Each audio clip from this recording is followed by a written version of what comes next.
Welcome back to K-Nation. We're going to talk Wildcat basketball now. And we got a guy who you've seen on your TV screens before, but you haven't seen on K-Nation before. Seen him on your TV and heard him on your TV if you've watched the games. We've got Ben Boyle in. He calls the non-con games for K-State men's basketball. We'll just start with this. No introduction, no welcome to the studio. How did they get 2 wins this week? A lot of chaos. Yeah, what a week for Kansas State. I mean, 2 home wins where it looked like they were dead in the water there coming down the stretch, and they just found a way to kind of pull them out there in the final 5 minutes. Kind of the reverse of what happened on the road at Texas Tech, where they had that 9-point lead late and then it just evaporated. And you got to feel like Baylor and then also Oklahoma State walked out of Bramlage kind of thinking what K-State did in Lubbock's like, how'd we lose that game? So a lot of momentum going into this week and 2 road games at Iowa State and Defending Houston. home court in the Big 12, big thing. They're doing that right now. Yeah. Talk to us about this. K-State basketball this year, it feels like they have a lot of guys who are really good, but I don't know if they have one guy that you say you're not stopping him no matter what. There's positive and negative to that, right? It's great that you have 4 or 5 guys that can hurt you, but it's also great, you kind of want one guy who can take over the game. Yeah, well, I think you're right. I think there's more depth this year, and you're starting to see that play out now that they're into conference season. I mean, you're getting contributions from some of those guys off the bench, but you've got that trio, probably one of the highest scoring trios in the Big 12 with Tyler and Cam and Arthur, and what a game by Arthur last night. When he steps up and plays that well, K-State's really hard to beat.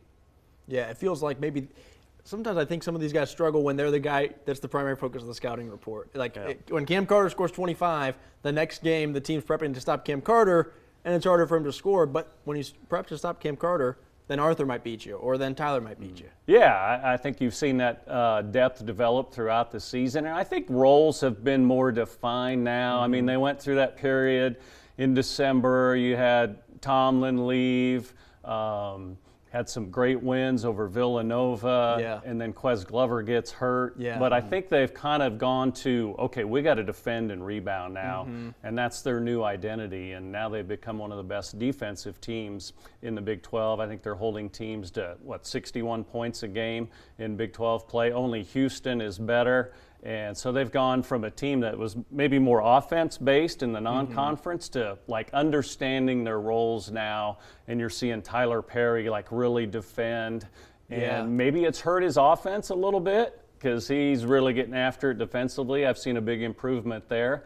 And so that's kind of what they've hung their hat on here in the Big 12 play, and it's paid off. Hanging the hat on that defense, Bruce Weber would be proud. I'm just kidding. You talk about the improvements. You've been around since the beginning of this team, calling the non-con games. What were some areas that you were iffy about that once they've gotten a Big 12 play, you're like, okay, they've figured this out? Well, I think it's still a work in progress. What I've seen in Big 12 play is better shot selection, and I think we've seen them be a little bit more efficient offensively.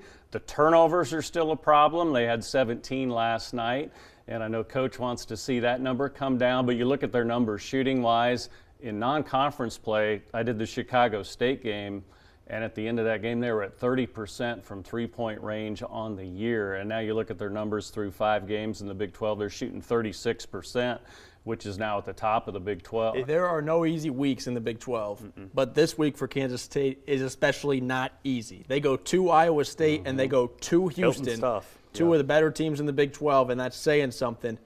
What does K-State have to do to find a way to get – I think if they go 1-1 this week, you're probably not complaining. Be happy. Yeah, well, I think Coach – keeps preaching that it's a 1-game season. So, obviously they're going to take them 1 game at a time. But I think anytime you go on the road, you just want to get yourself in position down the stretch to have a chance to win the game. And, I mean, the Big 12 is insane this year. There's been so many close games.